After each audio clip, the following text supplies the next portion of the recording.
I'm Andrew Schiff, CEO here at the Rhode Island Community Food Bank. Thank you for joining us for today's town hall meeting. Today, the food bank is releasing our 2022 status report on hunger in Rhode Island. I'm honored to be joined today by two longtime champions of the food bank, Senator Jack Reed and Senator Sheldon Whitehouse, who will share their reactions to our report. You'll also be hearing this morning from Denise Green, Executive Director of the West End Community Center in Providence, a member agency of the food bank. And we will also save time for questions from the audience. If at any time you have a question, please type your question into the Q&A box at the bottom of your screen, and we'll make sure to save time after all of our speakers to answer all of your questions. I'll start by describing the findings in the status report.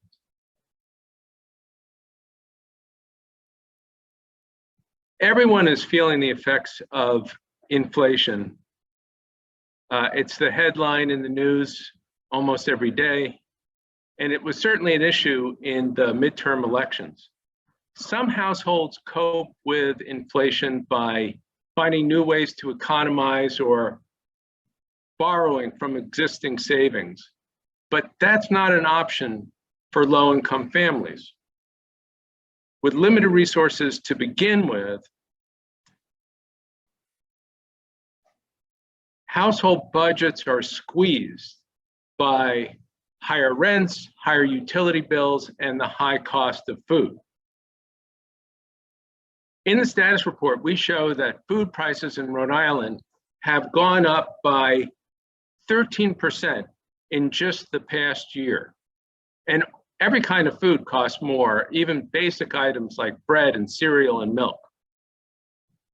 Household incomes that once covered all the expenses and fed the family now are depleted by the third week of the month, when there's no food left in the house and no money to buy more. Today, 31% of households in Rhode Island are in this situation. They can't afford adequate food. 31%. That's the finding from the Rhode Island Life Index, an initiative of Blue Cross and Blue Shield of Rhode Island and the Brown University School of Public Health. Researchers at Brown have conducted the Rhode Island Life Index for a number of years now, so we can compare the current level of food insecurity to past years. Let's look at the first slide.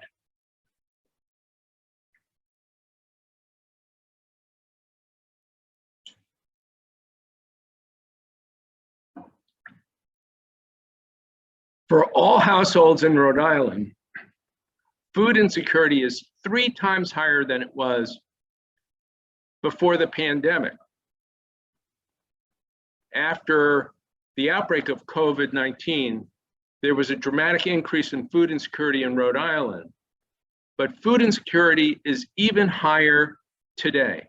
Think about what that means. After the outbreak of COVID-19, unemployment in Rhode Island increased dramatically to 18% as businesses closed and laid off employees. Today, the economy has rebounded. There are actually more job openings than there are workers. And unemployment is below 4%. People are working. The problem is that for many workers, their wages can't keep up with the high cost of living. As shocking as it is to see that nearly 1 in 3 Rhode Island households can't afford adequate food, the rate of food insecurity is even higher in communities of color. Among Black, Latino, Asian American, Native households, food insecurity is above 40% and significantly higher than for white households.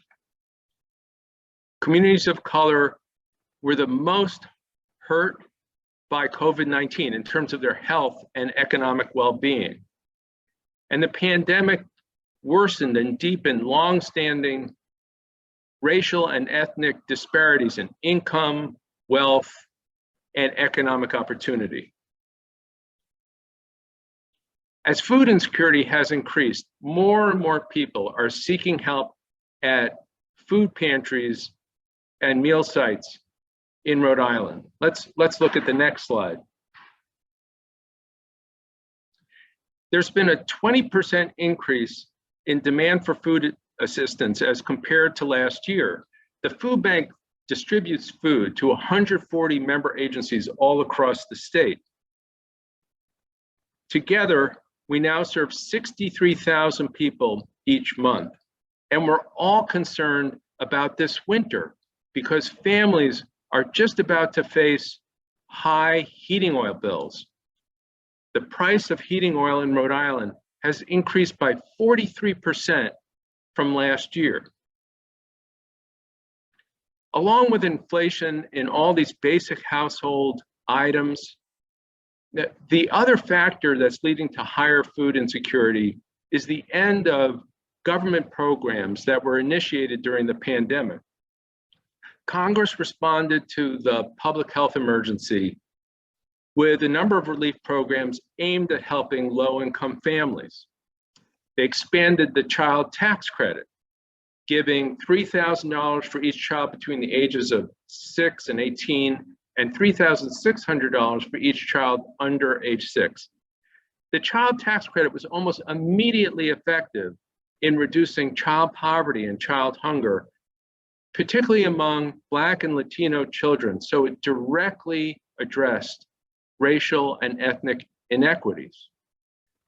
Congress also made school meals, both school breakfast and school lunch, free for all students. Legislators recognized the importance of good nutrition for children's health and learning. Now, unfortunately, both of these programs, the expanded child tax credit and school meals for all, have ended. And we're seeing the impact on low-income families with children. In Rhode Island, among families with children with income below $50,000 a year, the food insecurity rate is 65%. Nearly 2 out of every 3 of these households can't afford adequate food. And another really important federal program will be ending soon. Back in 2020, through the Families First Coronavirus Response Act, Congress provided emergency SNAP benefits to all SNAP recipients. SNAP, the Supplemental Nutrition Assistance Program, formerly the Food Stamp Program. There are currently 85,000 households in Rhode Island enrolled in SNAP, and each month, every household that's enrolled receives about, on average, $150 for the purchase of food through this special emergency allotment. Unfortunately, that is going to go away when the end of the public health emergency is announced, likely this spring. And that's just terrible timing given the high cost of food. So we hope that Congress will recognize the crisis facing low-income families and invest in these programs that have proven to be effective at preventing hunger: the expanded child tax credit, school meals for all children, and higher SNAP benefits. Food security should be a bipartisan issue, but I'll leave that question to our guests, Senator Jack Reed and Senator Sheldon Whitehouse. And now it's my pleasure to welcome Senator Jack Reed. Senator Reed, thank you for being with us this morning. Well, thank you, Andrew, not only for your presentation this morning, but for your great leadership at the food bank. And obviously, I'm very pleased to be with my colleague, Senator Sheldon Whitehouse and Denise Green from the West End Community Center, to call attention to the fact that food security remains one of the most critical issues for thousands of Rhode Island families. During the COVID-19 pandemic, we made a concerted effort to ensure that the most vulnerable people in our communities were not forgotten and they got the nutrition assistance they needed. The investments we made and the extraordinary efforts of the Rhode Island Community Food Bank and other local organizations made a real difference. But the 2022 status report on hunger in Rhode Island is a stark reminder that the end of many pandemic-era assistance programs, combined with higher grocery prices, is affecting the ability of many families to access healthy food. There are simply too many hungry families in Rhode Island and across the country. We've got to respond to these challenges and make sure that we don't lose ground in these uncertain economic times. And that's why I'm pleased we're making a $2 billion federal investment that will go towards feeding people, including $471 million to help states purchase food from local producers to be distributed to those in need. $471 million also for the purchase of foods for school meals. Supplemental $943 million for the Emergency Food Assistance Program, which will help food banks across the country serve more people. Together, more than $2.2 million in supplemental emergency funds are headed to Rhode Island, on top of the emergency funds that Congress appropriated in the American Rescue Plan. Now, that is a substantial investment, but higher costs are limiting the purchasing power of families and food banks. So again, we've got to tackle these issues in a comprehensive way. We need to renew our commitment to our flagship nutrition programs like SNAP and work to expand them rather than cutting them. We also need to help low-income families meet other expenses, like the cost of heating their homes. And that is why I've long led efforts in the Senate to support the Low-Income Home Energy Assistance Program. I'm pleased that we were able to work with President Biden to secure an extra $1 billion to LIHEAP earlier this year. Money is fungible, and if we can decrease folks' energy costs, that opens room in their budgets for food, medicine, and other necessities. Addressing food insecurity will take collaboration between both public and private entities to reach our goal of a stronger, safer, healthier Rhode Island. The work of the food bank and its volunteers, staff, and community partners is so critical. I will keep working in the Senate to ensure Rhode Island has the resources it needs, and I know that Andrew and the entire Rhode Island Food Bank team will continue with their tireless efforts to assist Rhode Islanders who are struggling to make ends meet. And my effort, I know, will be doubled by Senator Whitehouse and our colleagues in the United States House of Representatives. So thank you. And with that, let me turn it back to you, Andrew. Thank you, Senator Reed. You know, I really appreciate your leadership on these issues so much. And it is very reassuring to hear that the LIHEAP is ready to help low-income families in Rhode Island right now be able to afford heating oil. It's so important. Now it's my pleasure to welcome Senator Sheldon Whitehouse. Senator Whitehouse, thank you for being with us this morning.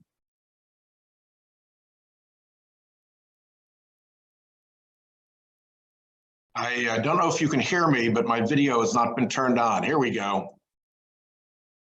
There you are. There we go. My video has been enabled. Senator Whitehouse, thank you so much for being with us this morning. I understand that you have plans a little bit later to serve lunch at Amos House. So thank you for taking the time to be here. My pleasure to be here. I'm a great admirer of the Rhode Island Food Bank. Andrew, you and your team do a truly amazing job. The work you do is essential. You are a part of the essential architecture and infrastructure of relief for so many Rhode Island families. And as we've often seen, families go from contributing to food banks to needing food banks very rapidly as our economy goes through these dramatic shifts. Obviously, we have seen COVID knock down supply chains that were very long and delicate.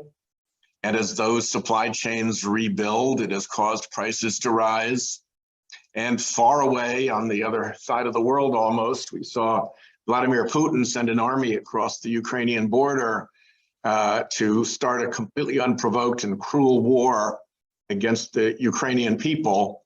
And that has caused upheaval both in oil and gas markets and in food and grain markets, because Ukraine is a breadbasket of the world. And that too has sent shocks that are felt all the way here to Rhode Island, where so many families are seeing prices rising at the market. So the work you're doing is particularly important right now as we try to redress the attack on Ukraine and try to rebuild those supply chains. I would not only echo what Jack said, but I'd also want to put a particular highlight on his particular work, both on LIHEAP and on housing costs. Different senators have different lanes on different issues in Washington, and there's simply no doubt that our entire Democratic caucus looks to Jack's leadership in terms of expanding LIHEAP and supporting housing programs, which are essential to the bottom line for so many families. So I want to particularly salute him. We are working not only on food security issues, but the family budget being the family budget, things can go to a lot of different places. And we've worked very hard to reduce student loan debt. The president has announced a program to reduce student loans. And unfortunately, Republicans have taken him to court, and we have to await the outcome of that litigation before the student loan relief can go forward. But in the meantime, there are programs that we have pushed very hard to allow people who went through college, got student loans, and then went into public service to get those loans reduced. And we're seeing that happening already in Rhode Island. With respect to pharmaceutical and healthcare costs, for the first time, Medicare is going to be able to negotiate with the pharmaceutical industry. And as you know, Walmart brags that they bring you low prices every day. Well, the way they do that is by being really big and having a lot of negotiating power and being able to force prices down. Well, guess who's really big in healthcare? Medicare is. And now with the authority to negotiate, they'll be able to drive pharmaceutical prices down. And when that happens, it'll happen, I think, across the board for everyone. And we continue to support the Obamacare, the ACA Affordable Care Act, health program that continues to expand in Rhode Island and provide access to affordable health care. Last, in addition to LIHEAP, which is Jack has done such wonderful work on, we've also been fighting to get gas prices down. The gas prices were made artificially high by the oil and gas industry, plain and simple. And if you need any proof of that, just look at their profit and loss statements. They're making profits like they've never done before. And it's because they're gouging people at the pump, pocketing the money and turning it back into stock buybacks and things like that that raise CEO compensation. So we fought very hard, it's my bill actually, to extract a clawback of those excess profits.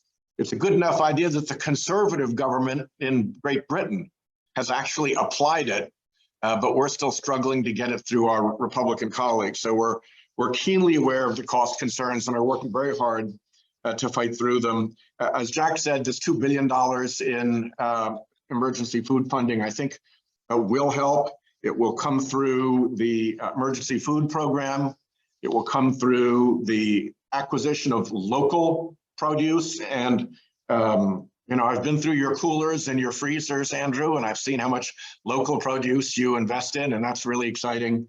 And then, of course, about $500 million of it will go through to schools to support their meal programs, which is an absolutely essential component of all of this. So I think I'll wrap it up there because I know people are going to want to get to questions, and we want to hear from Denise Green, who is a wonderful leader at the West End Community Center. And but again, I'll close where I began. You at the Rhode Island Food Bank are a remarkable Rhode Island institution. We really count on you, and we're extremely proud of you. Thank you so much, Senator Whitehouse. Now it's my pleasure to welcome Denise Green. As I mentioned before, Denise is the Executive Director of the West End Community Center.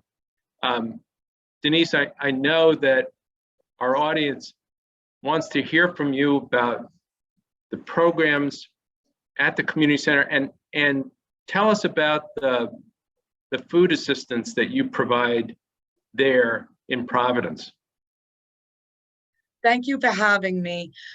This has been the most unbelievably busy food pantry beyond any of our comprehension. We distribute pallets and pallets of fresh vegetables and produce every week. There are more families visiting the food pantry now than ever before. We provide them with fresh produce, staples like rice and pastas, and we have fresh meats available for them. We even go and supplement with spices that they like. We know when people are on a fixed food budget, there's lots of things that are considered extra, and lots of time the spices that you enjoy are always affordable. So we really try and give a little bit of everything out to our community. Denise, that's terrific. We've been talking this morning about inflation and the impact of high food prices. Are you seeing the impact of inflation on the people you serve? We are seeing it in many different ways. In the past, the busiest weeks of the month here at the food pantry would be at the end of the month, when SNAP benefits have expired. But now our families return to the pantry each month, and very often now we're seeing the beginning of the month very busy, because families want to be able to see what we're going to provide for them so that they can use their SNAP benefits after to supplement what the food bank and what the food pantry was able to give them, to ensure that their resources will make it to the end of the month. One day alone last week, on Wednesday of last week, 75 families visited the food bank, and that's on one day. And of those 75 families, 25 families were registering for the first time. That is a true indication that hunger is hitting new families every week. Our food pantry is located across the street from Gilbert Stewart Middle School.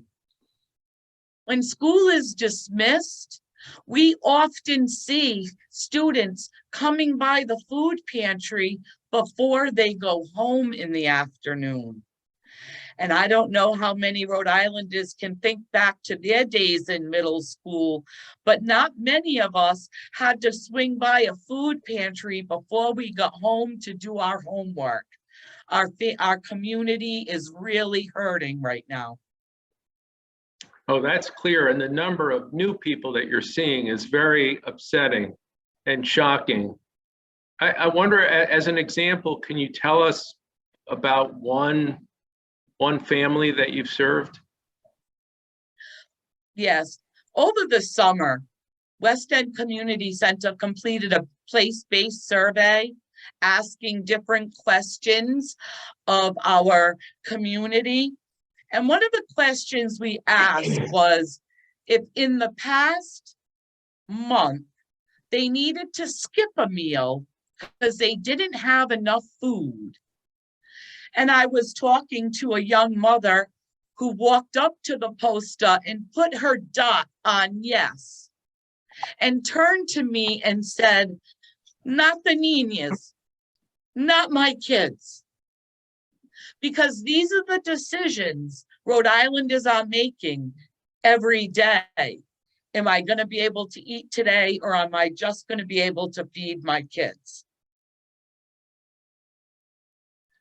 Thank you, Denise. I mean, we know that that's true, that parents protect their children whenever they can and will go hungry first. Thank you. I think as we've been talking, the folks in the audience have been typing questions into the Q&A box. I want to have a chance to get to those questions now. So I'm going to welcome Lisa Roth-Blackman, our Chief Philanthropy Officer at the Food Bank, who's been monitoring the questions and can pose the questions to us, and Senator Reed and Senator Whitehouse, if you come back on, the four of us can be on screen. And Lisa, welcome. Hi, everybody. We do have some questions, so I'm going to start with one that I think maybe Senator Whitehouse, you can start, and Senator Reed, you can respond as well. And the question is, there was a direct correlation during the pandemic with an increase in public assistance to families in need and a decrease in food security. Given the upcoming political reality in DC, can we realistically expect an increase in federal assistance over the next 24 months? Well, as Andrew said, it would be terrific if food security for American families were a bipartisan concern, and we could work together to try to make sure that no family in the United States of America, this enormously wealthy country, had to experience food insecurity. But regrettably, as Jack and I too often see in Washington, that is not necessarily the case. And we do have to struggle to find our way through. It's very hard to tell now how the House under Speaker McCarthy's leadership will respond to legislative issues. We're hearing that they want to focus on investigating Hunter Biden and trying to be as aggressive as possible with the White House and various areas, and not focus intensely on legislation. So remains to be seen whether that's just preliminary talk, and when things settle down, they listen to calmer voices and agree to sit down. A lot of this comes through the appropriations process, and there has been a tradition among appropriators to, I would say, be among the least partisan, because they have to work together to get the appropriations bills out. And so one can hope that on the House side, that will be the case. Certainly under alternating Chairman Leahy and Chairman Shelby, or Ranking Member Leahy and Ranking Member Shelby, the Senate Appropriations Committee, which Jack serves in a very senior role on, has often been the forum where breakthroughs took place and solutions to partisan deadlocks were forged. So it is not out of the realm of hope and even perhaps a small measure of confidence that we can get this done in the coming Congress and deal with the problems of food insecurity. But it is going to take more effort than it would have under the leadership of Speaker Pelosi. There's no doubt about that. Well, I think Sheila's made a very precise analysis and conclusion. We're going to need cooperation. We demonstrated that these programs work very effectively. The increased SNAP benefits, the universal school meals, significantly lowered food problems, food issues with poor families in Rhode Island across the nation. But we don't get the same kind of cooperation on these issues from our colleagues as we need too many times. In fact, there's always rumors on the other side about putting barriers up to SNAP and things like that. One opportunity we may have is that the Senate will likely take up a farm bill in 2023. That is something that many of my Republican colleagues want desperately, because it enhances subsidies to farming and all sorts of interesting programs. But within that is the context too of nutrition. And we will do our best to get nutrition programs in that bill and then try to get it through the House. Again, it's early, just a final comment. We have a pretty stable position, I think, in the Senate. We maintain control of the Senate. We have working relationships that haven't been vastly altered. The House is a whole new ball of wax. I don't think even Representative McCarthy understands yet what's going to happen. So we have to wait a while, but our goal will be to simply provide food to children who need it. Great, thank you. There's a follow-on question. I know, Senator Reed, you mentioned the $2 million for school food programs. The question is, when does that start and how long will it last? The programs are starting up now, so it should last at least through this school year. And let me see if I have any more details, but I'd be happy, my office would be happy to provide specifics. We are looking at trying to maintain some of the programs we started in the affordable care, and not the affordable care, but the American Rescue Plan. We still have enhancements of SNAP that started in the pandemic. That is going to continue. And then, as we've indicated, we've delivered some direct funds to states to operate with local producers to produce food for schools. But I will get you more details so you can disseminate them. Great, thank you. There's a question about LIHEAP, and that it doesn't seem to fully serve all the low and moderate income folks who are in need, especially as costs rise. And is there anything being done to expand who can qualify for those programs? Well, I'll take a shot at that. Essentially, the program is limited by the funds. That's why we thought it very crucial to get an additional $1 billion. What happened is many of us contacted the White House directly. They included $500 million extra in their supplemental budget. And then the House and the Senate, Speaker Pelosi and Leader Schumer, doubled that to $1 billion. So it's going to be substantial relief. But there are income limits, but there's also just a question of too many demands for the funds, even with $1 billion increase. I must commend the local community action agencies. They do a remarkably good job of reaching out, of qualifying people, of identifying people who are qualified but may not know it, and getting them funds. So there's a very aggressive effort to get everyone covered in Rhode Island. And we think the money helps, but we need a little more probably. Great. I want to pick up on a little bit. You started to mention SNAP and the Farm Bill, and there's a question about what exactly is being done to increase SNAP benefits in Rhode Island. I think it's slightly more complicated than that, but I wonder if you could just speak a little bit to that, Senator Reed. Well, I think one of the things we want to do is recognize that more people should be eligible for SNAP benefits than are today. So to increase eligibility standards is something I hope we could work on. And then we also want to make sure that, ideally we get back to the position we had in the pandemic, where essentially we were providing almost free lunches for all students. That's something that I think should be our goal.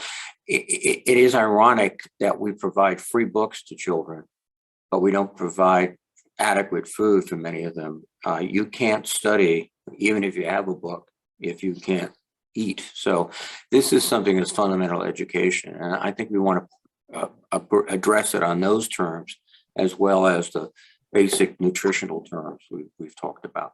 So we're trying to do that at the federal level and encourage the states. There are some states in New England that have adopted much more support for their school systems using federal money. And that's a choice that this state might have. Thank you. I have an interesting question about whether there's any discussion on attaching a very small transaction fee for stock sales or trading activity, as suggested by Senator Sanders and some others, and linking a small portion of that small fee to food security and presenting it as a fee linked to food security. Sheldon, Senator Whitehouse? That would probably come up in the Finance Committee. I sit on the Finance Committee. I have not seen that actual piece of legislation. We are now in the process of trying to figure out what the final end of year so-called tax extenders are. And our focus in that negotiation is very much directed at the child tax credit and extending the child tax credit. I think it's the view of all of us Democrats on the Finance Committee that that's probably the most effective and efficient way to push funding to families in need. It really proved itself when we expanded the child tax credit during the COVID pandemic. We've tried to continue it past its date of when it was called back. And we're trying to now reboot it to the levels that it was at during the pandemic because it worked so well. So my view is that we will do better as Democrats if we focus on a common goal and everybody has the same priority in mind. And I've heard from a great many Rhode Islanders at our community action groups and indeed the food bank itself that this child tax credit is a very, very important place to push as our priority. So that's where we're pushing as our priority. Great. If I could just add, I think Sheldon's right on target because the child tax credit was remarkable. It actually rose 50%, brought up 50% of children out of poverty. But we don't have a program like it. We've never had a program like that. And it gives the families the ability to adjust to their own situation. Is it heating? Is it nutrition? Is it rent? Is it anything else? And the question is how you pay for it. And that's where we get into proposals like Senator Sanders, which is a small fee on stock transactions. That's been looked at, and we have to answer some serious questions. Does it cause disruptions? Is it something that would be inefficient, et cetera? But the point of raising the child tax credit is just, it's one of the smartest things we did, and we have to do it again. Great. We have a question from AP. If hunger is and Andrew, I think I'm going to let you start with this, and then perhaps Senator Whitehouse and Senator Reid. If hunger is a bigger problem than before the pandemic in Rhode Island, I imagine might also be the case in other states. Are you hearing anything about that? And can you speak to it? Yeah, there was a survey that was published yesterday in the Boston Globe about Massachusetts with almost the exact same findings for Massachusetts. So we're seeing, inflation, food inflation, the high food prices are true across the country, not just here. And that's it's taking a serious toll on low-income families. I think that's pretty much the finding across the nation. And that's why it's such a concern, and why, both the efforts to provide income supports to families and at the same time to address directly trying to lower some of these key prices for household items like medicine and gas is such an important strategy.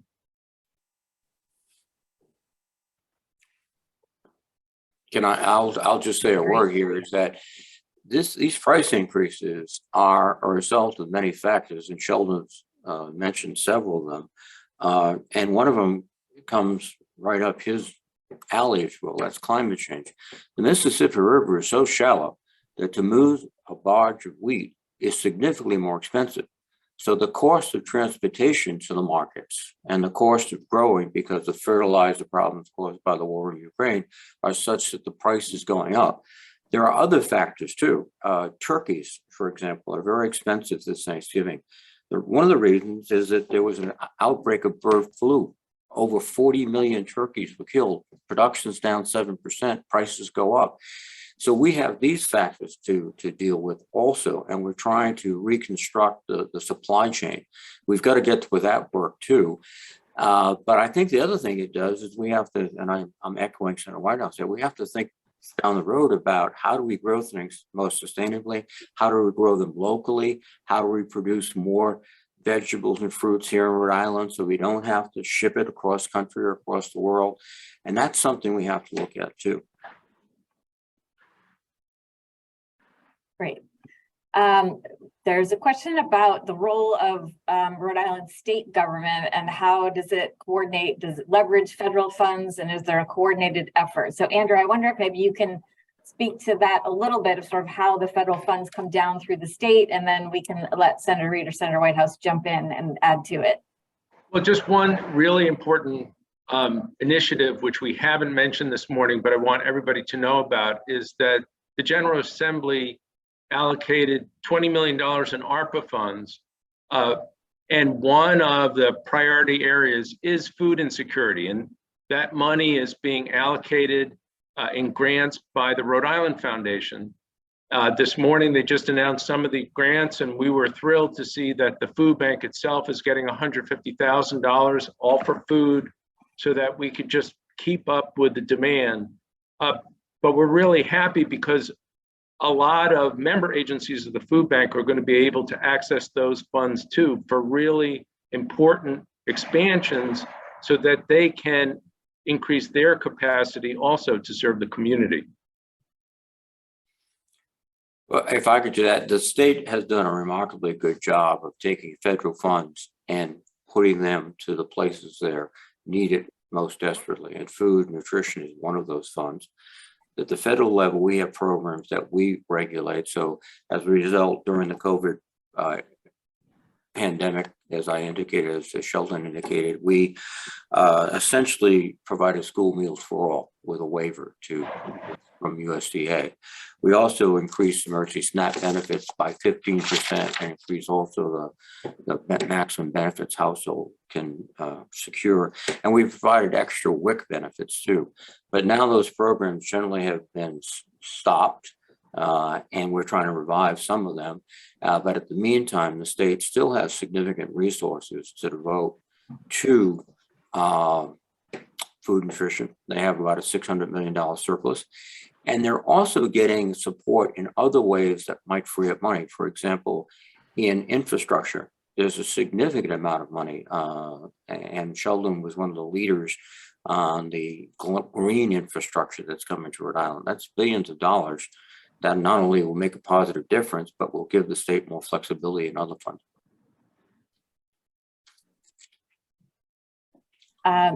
We have a question about the disparities in how hunger is disproportionately impacting communities of color.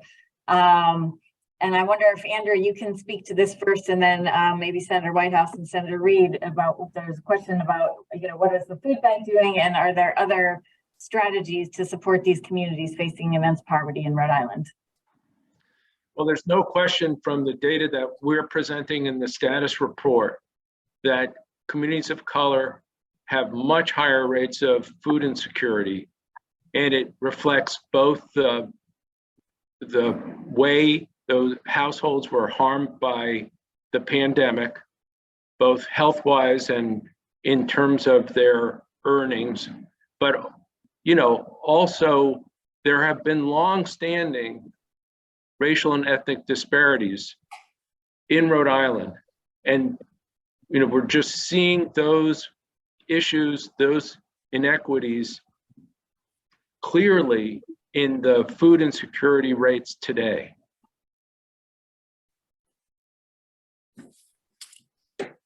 I would just add to that this is another commendation for Andrew and his team in the Rhode Island Food Bank, is that they work very well with community action groups and community advocacy groups across the state to make sure that groups that might not ordinarily be reached are aware of the food bank's work, and they actually support some of the work of those local organizations. There are, for instance, food banks in Rhode Island that focus on the African diaspora community who have particular food needs and tastes and traditions, and to meet them with the food that they're familiar with and that they want to celebrate their holidays with, and all of that is a very important thing for getting them engaged. Oasis is a pretty good example of one of those groups.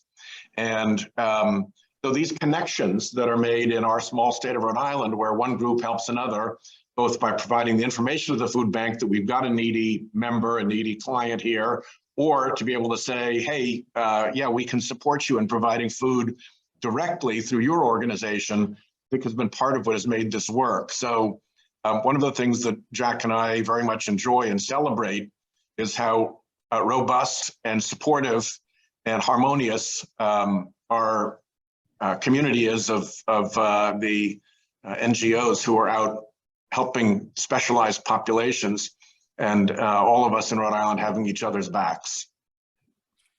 I think Sheldon is exactly right. We have a situation where we have proximity and knowledge of our neighbors, which is a very powerful tool because it's hard to ignore many things. And you have people with great both courage and decency that get involved. So thank you all for that. But as Andrew pointed out, this is a systemic historic problem, and it's not a function of poor nutrition alone. It's housing, it's job opportunities, it's nutrition, it's education, it's daycare. There are a lot of situations where families, minority families, cannot afford daycare. It's very expensive. And that's keeping one of the caregivers at home and not working and not raising the family income. So we have to address this across the board. And I go back, and then one of the first steps, and I think, again, Sheldon was right on, is this low income tax credit. Because what it does is it would literally give people on a regular basis resources so that they could decide, is it a challenge of food? No, we're fine there, but our rent has to be satisfied. And so that's one first step, I think, but this has to be treated as a systematic problem, not just, nutrition. Thank you. Denise, there's a question for you about when folks come into the pantry, do they also have the opportunity to receive other supportive services to navigate other things they might need, and also to get nutrition and health education when they come? Sure. West End Community Center is part of the Unite RI platform, which is a platform to place referrals out for any other resources that we don't do in-house. We have been blessed with funds from the Rhode Island Foundation to help meet those other social determinants of health for our community. So after we provide them with the food they need, sometimes it's hooking them up with CCAP for their utility relief, or some funds where they can go to help get some rent relief. So we like to think as the food pantry is, you come to us and we develop the relationship and then hook you with the other services that we don't provide in-house. Great, thank you. We have a question from the Newport Daily News about undocumented and underdocumented refugee and immigrant communities in Newport. And that there may be 6,000 or so Spanish-speaking workers and families in Newport lacking documentation to access programs like LIHEAP and SNAP. Andrew, this is directed at you. How does organizations like the food bank support these communities? Yeah, I mean, I don't know specifically about the situation in Newport. We should learn more. But all of the food bank's member agencies, the food pantries like Denise's, are serving everyone in need. Folks are not turned away because of their immigration status or any other status. And we make sure, and we try as much as possible to help people feel welcome, because absolutely no one in Rhode Island should be going without food. Great. There's a broad question here. Maybe I'll let everybody touch on this one. What will it take to end hunger in Rhode Island, or come as close to doing that as possible? If you had all the resources you would need, what would those resources be? Andrew, I'm going to start with you, and then maybe we'll go to Senator Reed, Senator Whitehouse, and Denise. That's a big question, Lisa. Maybe we should make this our last question. Fair Because if enough. we can answer this, we're really in good shape. I mean, I can give you the vision of where we should be. The vision should be that everyone in Rhode Island can afford the food they need, and they shop at the supermarket. The supermarket is the best way to distribute food, and people should be able to have the resources, the income to shop at the supermarket and get the food that they need for their family. That's the vision. We have to get there. I would say we start with the child tax credit, a really robust one.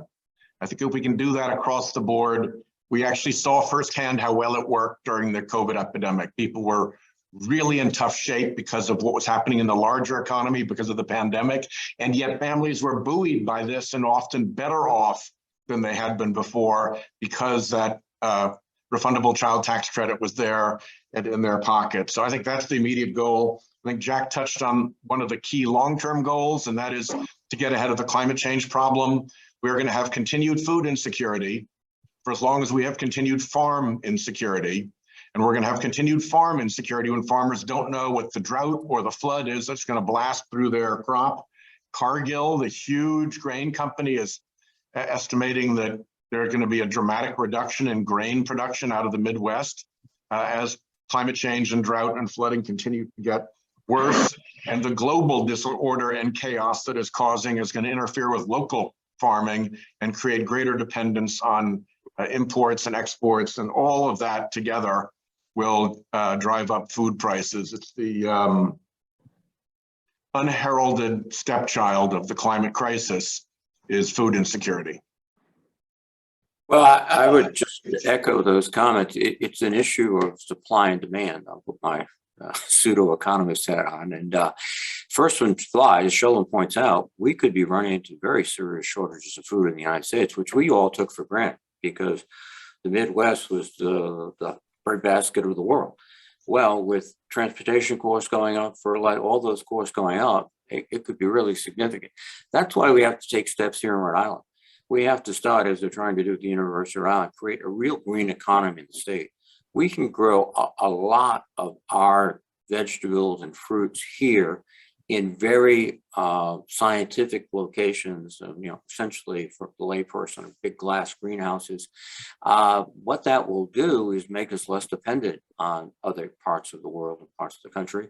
It'll be more efficient in the use of our water, more efficient in the use of energy, and it will provide that kind of break, if you will, on extraordinarily rising costs.